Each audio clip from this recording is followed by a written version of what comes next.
اس گھر کو بڑی برکتیں عطا فرمائی، اور پھر اس کے ساتھ ساتھ قربانی کا بھی ایک یوم ہے جو پوری دنیا میں حج کے موقع پر بھی لوگ قربانی کرتے ہیں، یعنی حج کرنے کے بعد وہ قربانی کا فریضہ سر انجام دیتے ہیں حجاج، اور پھر پوری دنیا میں قربانی کی جاتی ہے، جانوروں کو ذبح کیا جاتا ہے۔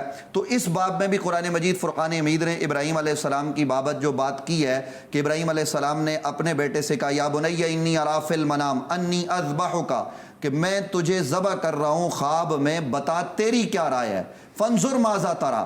تو خواب عام آدمی کا ہو، میرا آپ کا ناظرین کا، تو اس کو حقیقت پر قیاس نہیں کیا جاتا، لیکن خواب انبیاء کا ہو تو پھر وہ خواب الگ اہمیت کا حامل ہوتا ہے۔ تو بیٹا جواب دیتا ہے قال یا ابت افعل ما تؤمر ستجدنی انشاء اللہ من الصابرین، جو آپ کو حکم دیا گیا ہے وہ آپ کر گزریے۔ تو گزارش یہ ہے کہ یہ جو قربانی کا سلسلہ ہے یہ بھی جناب ابراہیم علیہ السلام نے اس کی بنیاد ڈالی، اور ظاہر ہے کہ حضرت اسماعیل علیہ السلام تو ذبح نہ ہوئے، لیکن اس کے بدلے میں وہ جو مینڈا آیا، اور پھر یہ قربانی کا سلسلہ جو انسانوں کی جانب سے جاری اور ساری ہے، یہ وہ تمام تر باتیں جو اللہ تبارک و تعالیٰ کی ذات کے ساتھ ہمارا تعلق مضبوط کرتی ہیں، وہ حج ہو، وہ زکوٰۃ ہو، وہ روزہ ہو یا قربانی ہو، یہ وہ تمام تر چیزیں ہیں کہ جو ہمارا تعلق پروردگار کی ذات کے ساتھ مضبوط کرنے والی ہیں۔ علامہ اسد ظفر نقوی صاحب، اجتماعیت کے اس پہلو پہ تھوڑی سی روشنی ڈالی کہ اسلام میں اجتماعیت کو جو ہے وہ اتنی زیادہ فوقیت دی گئی ہے، اور بالخصوص حج بھی جو ہے وہ اسی کا ایک نمونہ ہے۔ بسم اللہ الرحمن الرحیم۔ تمام شرکائے اس پروگرام کے شرکاء کو میری جانب سے سلام بھی عرض کر رہا ہوں، سب علماء کی خدمت میں، قابل احترام علماء کی خدمت میں، اور آج کے دن کی مبارکباد بھی ہے۔ اگرچہ کہ کہتے ہیں نا کہ حیات کا ماحول خوشگوار نہیں، لیکن بہرحال اللہ کا دن ہے، ایام اللہ میں سے ہے یہ دن، اس کی مبارکباد۔ اور اب آتے ہیں آپ کے سوال کی طرف، جو آپ نے سوال کیا ہے کہ دیکھیے پہلے ہم یہاں سے بات شروع کرتے ہیں کہ شاعر اللہ ذالک ومن یعظم شاعر اللہ فإنہا من تقوی القلوب، یہ شاعر اللہ ہے، جو بھی شاعر اللہ ہیں ان کی تعظیم کی جائے، ان نشانیوں کا احترام کیا جائے۔ والبدن جعلناها لکم من شاعر اللہ، اس پر تو بات ہو ہی جائے گی۔ اب جو آپ نے سوال کیا ہے کہ اجتماعیت، ابھی جس طرف مفتی صاحب نے اشارہ کیا سورہ ابراہیم کی اس آیت کی طرف انہوں نے اشارہ بھی کیا، اور بات بھی کی کہ پروردگار عالم دعائیں نقل کر رہا ہے جناب ابراہیم علیہ السلام کی، جس میں وہ فلسفہ بیان کر رہے ہیں۔ دیکھیے ایک بار ہے ہم عبادت انجام دیتے ہیں، بے شک وہ عبادت انجام دے رہے ہیں، اس کا ثواب ہو رہا ہے، ہمیں جیسے بتایا گیا حج کے ارکان ہم ویسے انجام دے رہے ہیں، صاحب ایسے کرنا ہے، یہاں سے احرام باندھنا ہے، یہاں سے تلبیہ پڑھنی ہے، یہاں تلبیہ ختم کرنی ہے، طواف کرنا ہے، پھر سعی کرنی ہے، پھر جناب عرفات جانا ہے، وہاں قیام کرنا ہے، پھر یہ سارا اراکین جس کو کہتے ہیں ارکان حج، یہ ہم ادا کرتے ہیں عبادتوں۔ ایک بار ہوتا ہے اس کی روح کے ساتھ اس کو ادا کرنا، آپ نے اشارہ کیا ہے اس کی روح کی طرف، فَجْعَلْ أَفْئِدَةً مِّنَ النَّاسِ تَهْوِي إِلَيْهِمْ، ایک فلسفہ تو یہاں بتایا جا رہا ہے کہ اے معبود، وہ جناب ابراہیم علیہ السلام کی جو دعا ہے وہ نقل کی جا رہی ہے قرآن مجید میں کہ پروردگار، جو آیت یہاں سے شروع ہو رہی ہے سورہ ابراہیم کے، ربنا انی اسکنت من ذریتی بواد غیر ذی زرع عند بیتک المحرم، تیرے گھر کے نزدیک اپنی ذریت کو چھوڑ کر جا رہا ہوں، یہ الگ ایک فلسفہ، لیکن صرف اس پہ بات کریں جو آپ نے سوال کیا۔ پہلا حکمت یہی بتا دی آپ کی دعا نے کہ پروردگار تمام دنیا کے انسانوں کے دلوں کو موڑ دے اس گھر کی طرف، فَجْعَلْ أَفْئِدَةً مِّنَ النَّاسِ تَهْوِي إِلَيْهِمْ، جہاں میں اپنی ذریت کو چھوڑ کے جا رہا ہوں، جہاں میں اپنی اولاد کو چھوڑ کے جا رہا ہوں۔ دیکھیے جس زمانے میں اپنی اولاد کو چھوڑ کر جا رہے ہیں، اس زمانے میں انہیں نہیں معلوم کہ یہاں کروڑہا اربہا لوگ قیامت تک آتے رہیں گے، اس گھر کا طواف کرتے رہیں گے، یہ تو دعا ہے جناب ابراہیم کی، لیکن پروردگار عالم نے اس دعا کو قبولیت کا شرف بخشا اور ایک مرکز وحدت بنایا کہ ساری دنیا میں جتنے بھی مسائل ہوں سال میں ایک موقع فراہم کیا کہ دنیا بھر کے مسلمان وہاں پر جمع ہوں، غور و فکر کریں، اپنے حالات پہ غور و فکر کریں، قوم کے حالات پہ غور و فکر کریں، انسانیت کے حالات پہ غور و فکر کریں۔ بھائی انسانیت کے لیے دیکھیے اسی حج میں ساری اجتماعیت کی بات کر رہا ہوں، ذرا سا تمہید باندھنے میں مجھے 1 منٹ لگا، اب میں 2 منٹ میں بات کو مکمل کروں گا۔ اسی میں ایک رکن ہے صحیح کا معنی کیا ہے؟ کوشش کرنا۔ یہ تمام اپنے ناظرین کے لیے ہم بات عرض کرنا چاہتے ہیں کہ جب جناب ہاجرہ سلام اللہ علیہا جب اپنے بچے کے لیے پانی تلاش کریں جناب اسماعیل علیہ السلام کے لیے، تو صفا سے مروہ کی طرف بھی 7 چکر آپ یعنی 7 بار گئی ہیں اور آئی ہیں۔ اب مجھے آپ بتائیے کہ جو زمزم 7 چکر کے بعد، حالانکہ ہر صفا سے مروہ کے جانے کے بعد فوراً دیکھتی تھی نا، صفا سے مروہ تک جانے کے بعد اپنے بیٹے کی طرف دیکھتی تھیں. 7ویں بار کے بعد جب دیکھا تو پانی جاری تھا. جب آئی ہیں بچے کے پاس دیکھا پانی جاری ہے. اب یہاں یہ سوال ہے نا کہ وہ پانی جو 7 چکر کے بعد ایڑیاں رگڑنے سے پیدا ہوا جناب اسماعیل علیہ السلام کی، وہ پہلے کیوں نہیں ہو گیا؟ یہ جناب حاجرہ سلام اللہ کو اتنی زحمت کیوں اٹھانی پڑی؟ اسی کا نام رکھا گیا سعی، یعنی کوشش. یہاں بھی معبود یہ بتانا چاہ رہا ہے کہ بغیر کوشش کے، بغیر جد و جہد کے میں نے اپنے انبیاء کو نہیں دیا تو تمہیں کہاں سے دوں گا؟ تو یہاں ایک سبق یہ ملا کہ جد و جہد کرو، سعی کرو اپنے مسائل کے حل کے لیے. دوسروں کی طرف نہ دیکھو، دوسروں کے محتاج نہ بنو، دوسری طاقتوں کے محتاج نہ بنو کہ وہ کچھ کریں گے تو ہمارا مسئلہ حل ہوگا. آج ہماری بڑی مشکل یہ ہو گئی ہے کہ ہم دوا کے لیے بھی انتظار کرتے ہیں کہ کوئی بنائے گا تو ہمیں ملے گا. خدا کے بندو، سعی سعی سعی، کوشش کرو، جد و جہد کرو. تو حج میں اتنے پہلو ہیں کہ ظاہر ہے کہ آپ کے پروگرام کا وقت بھی محدود ہے. میں تو ایک ایک چیز کو لے کر چلنا چاہتا تھا، لیکن اب میں کیا کروں، ساری چیزیں ایک ساتھ اکٹھا ہو گئی. علامہ صاحب کوشش کریں گے کہ اس کو جو ہے وہ بہتر طریقے سے اس پہ بات ہو سکے. ایک مختصر سا بریک لیتے ہیں، بریک کے بعد دوبارہ حاضر ہوتے ہیں.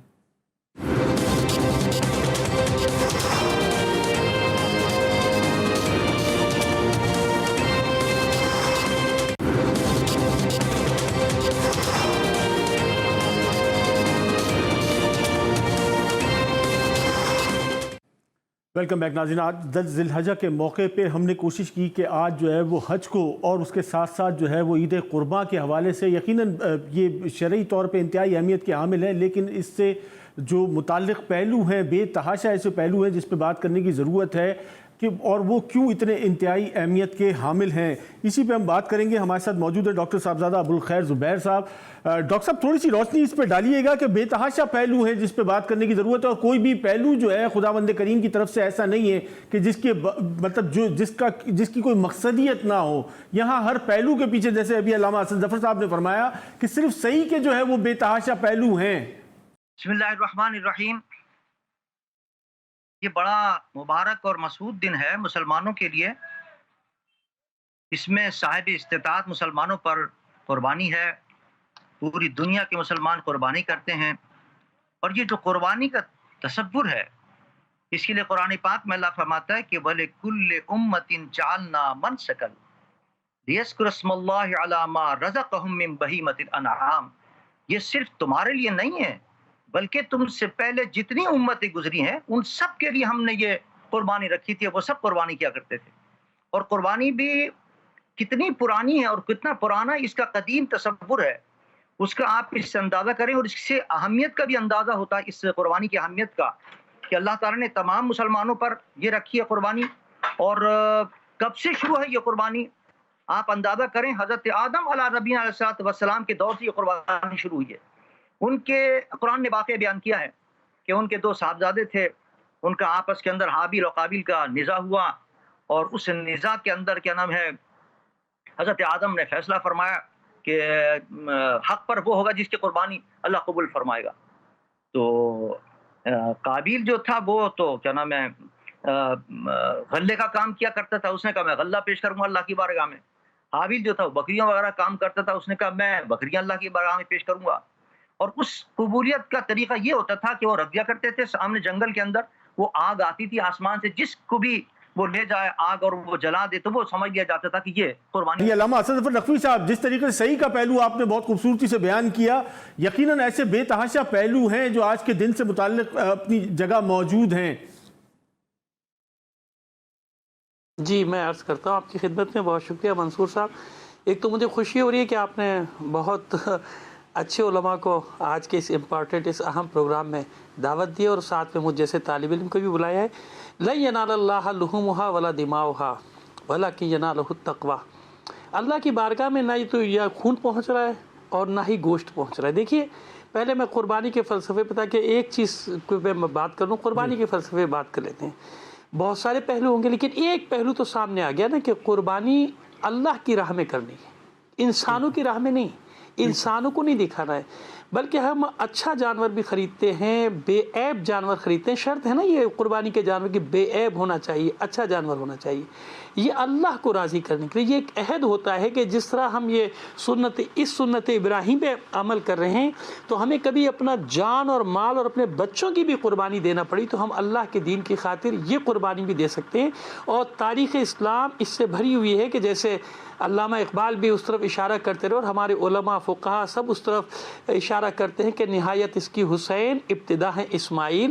تو ہمیں وہ ذبح عظیم کا تصور بھی آتا ہے کہ جب ایسا وقت آیا تو ایک جگہ نبی زادہ بچ گیا اور ایک جگہ نبی زادہ دین پر، اللہ کے دین پر قربان ہو گیا. تو قیامت تک کے لیے انسانوں کے لیے بھی، مسلمانوں کے لیے بھی اس میں یہ فلسفہ چھپا ہوا ہے کہ جب اللہ کے دین کی خاطر جب ایسا وقت آ جائے تو ہمیں اپنے ہر چیز کو قربان کرنا ہے. دوسرا پہلو مختصراً جو عرض کرنا چاہتا ہوں کہ دیکھیے ہمارے معاشرے میں ایک طبقہ ہے کہ جیسے ہی قربانی کی بات آتی ہے ہم جانور خریدنا شروع کرتے ہیں، اس طبقے کو پتہ نہیں کیوں، معلوم نہیں کیوں تکلیف شروع ہو جاتی ہے. اور وہ یہ آج کل بھی یہ چل رہا ہے کہ صاحب اس کی جگہ بہتر ہے کسی غریب کے بچے کو پڑھا دیں، کسی کا علاج کرا دیں، غریب کے پاس کھانا نہیں، فلاں نہیں. تو ہم تک بھی جب یہ بات پہنچی تو جس نے یہ بات کی تو اس کے ہاتھ میں 80,000 روپے کا یہ موبائل فون تھا، یہ سیٹ تھا. تو میں نے کہا بھائی تو یہ 80,000 کا موبائل بیچ کے غریبوں کی مدد کیوں نہیں کر رہا؟ 45 لاکھ کی تو گاڑی سے اتر رہا ہے. ساری تیری انسان دوستی اس قربانی پہ آگے کیوں رکھ جاتی ہے؟ جیسی قربانی کی بات آئے گی ان کو تکلیف شروع ہو جائے گی سب کو، اور یہ سوشل میڈیا پہ شروع ہو جائے گی کہ انسان کے لیے یہ کر دو، انسان کے لیے وہ کر دو. تو بھائی تم جو گفتگو کر رہے ہو اپنی حالت تو دیکھو، اپنی کیفیت تو دیکھو کہ تمہارے پاس کیا کیا. دوسری بات کرنے سے پہلے سوچو کہ اس قربانی کا فائدہ کس کو ہو رہا ہے. خدا کے بندو، چند لوگ ہوں گے جو اپنے فریزر میں قربانی کا گوشت رکھتے ہیں آج کل. جتنا فائدہ ان غریبوں کو، کروڑوں مستحق جن کو سارا سال بیچاروں کو گوشت کھانے کو نہیں ملتا، یہ ان میں بٹ جاتا ہے. یہ غذا بنتا ہے انسان کی، حلال گوشت غذا بنتا ہے. اسی لیے اللہ نے جو قربانی کا جانور ان انسانوں میں غریبوں میں تقسیم ہو رہا ہے، اس جانور کو بھی اپنی نشانی قرار دیا جو میں نے آیت پہلے حصے میں پڑھی تھی، وَالْبُدْنَ جَعَلْنَاهَا لَكُم مِّن شَعَائِرِ اللَّهِ. اور شاعر اللہ کا حکم کیا ہے؟ ذَلِكَ وَمَن يُعَظِّمْ شَعَائِرَ اللَّهِ. اللہ کی نشانیوں کا احترام کرو، بے توقیری نہ کرو. تو اللہ نے ان جانوروں کو جو قربان ہو رہے ہیں، جن کا نفع انسانوں کو ہر طرح سے پہنچ رہا ہے، ان کی کھال سے بھی نفع پہنچ رہا ہے، ان کے بالوں سے بھی نفع پہنچ رہا ہے، ان کے گوشت سے بھی نفع پہنچ رہا ہے. تو اس میں کتنی حکمتیں چھپی ہوئی ہیں کہ ان کی بھی بے احترامی نہ کرو. تو یہ بات کرنے سے پہلے سوچنا چاہیے. تیسری مختصر سی بات یہ ہے کہ خود قربانی کرنے والوں کو پیغام دیا جا رہا ہے کہ خدا کے لیے آپ اچھا جانور لیں، آپ بے عیب جانور لیں، لیکن اس میں ریاکاری نہیں آئے کہ وہ جناب اس کی قیمت 10 لاکھ اور 12 لاکھ اور 15 لاکھ اور اس کی کیٹ واک ہو رہی ہے، اس کو ماڈل لے کے گھوم رہے. خدا کے بندو، اللہ کی بارگاہ میں یہ ریاکاری نہیں جاتی. ریاکاری کے ساتھ کوئی نماز بھی پڑھے گا تو نماز بھی منہ پہ مارتی جاتی ہے. اس میں مقابلہ نہیں ہوتا. ہاں اس میں یہ دیکھو کہ اچھا جانور، اچھے سے اچھا جانور اپنی حیثیت کے مطابق میں قربان کروں، لیکن ریاکاری کا عنصر نہیں ہونا چاہیے. اللہ کو اس میں کچھ نہیں چاہیے. اللہ دلوں کے حال کو جانتا ہے کہ دلوں میں کیا ہے. تو قربانی کے یہ 2-3 پہلو جو ہے پیش نظر رکھنا چاہیے. اچھا جانور قربان کرو بھائی. 50-60 ہزار میں بھی اچھا جانور آ جائے گا، 70 ہزار میں بھی، 80 ہزار میں بھی گائے آ جائے گی. ضروری نہیں کہ جناب وہ 50 لاکھ اور 1 کروڑ آج کل جو ہو رہا ہے حال آپ کو معلوم ہے، اور پھر وہ اس میں ظاہر ہے کہ ایک بڑا اہم مسئلہ ہے وہ یہ کہتے ہیں کہ جی ہاں، میں یہی تو عرض کر رہا ہوں کہ یہ بڑے نازک پہلو ہیں کہ قربانی اچھی بھی ہو لیکن ریاکاری سے پاک بھی ہو. معاشرے میں یہ مقابلہ نہ ہو. اب وہ مقابلہ ہو رہا ہے، بچے بیچارے جا رہے ہیں تو اب مقابلہ کہ فلانے کا جانور اتنے کا ہے یا فلانے کا جانور اتنا ہے. یہ ہمیں تربیت ہمارے علماء بھی کرتے ہیں. اس کی اٹیچمنٹ کے حوالے سے کہ مطلب مسلمانوں کو ہم دیکھتے ہیں اپنے معاشرے میں کہ جو فرائض ہیں ان سے اتنی زیادہ اٹیچمنٹ نہیں ہے. ایک شخص ہے وہ بہرحال جو ہے وہ اس کا معاملہ اللہ تعالیٰ سے ہے، لیکن باقی جو دیگر فرائض ہیں ان کی ادائیگی میں کمزوری ہے. لیکن یہ عید قرباں کے موقع پہ ہم دیکھتے ہیں کہ لوگ بیسی ڈال کے بھی قربانی کرتے ہیں. مطلب اس شوق کے پیچھے کیا جو ہے وہ پہلو ہے؟ نہیں دیکھیں، میں نے پہلے بھی عرض کیا نا کہ 2-3 چیزیں. ایک تو وہ خلوص اور تقویٰ. بے شک ایک طبقہ وہ ہے کہ جو جانتا ہے کہ قربانی کرنی ہے، اس کا فائدہ لوگوں کو پہنچ رہا ہے. ایک وہ طبقہ ہے کہ جو اور فرائض سے غافل ہے، اللہ نے اس کو نوازا ہے. اب میں اس پر پہلے بھی بات کرتا رہا ہوں مختلف چینل پہ کہ خدا کے بندو، یہ تم لاکھوں کروڑوں کے 100 جانور لے کے ٹینٹوں میں باندھ رہے ہو، سب کر رہے ہو. 1 یا 2 یا 3 جانور بھی ذبح کیے جا سکتے ہیں، لیکن سارا سال جو فرائض ہے میں اس طرف کو پہلو کو بھی نظر انداز نہیں کرنا چاہتا. دیکھیے تھیلیسیمیا کے مریض،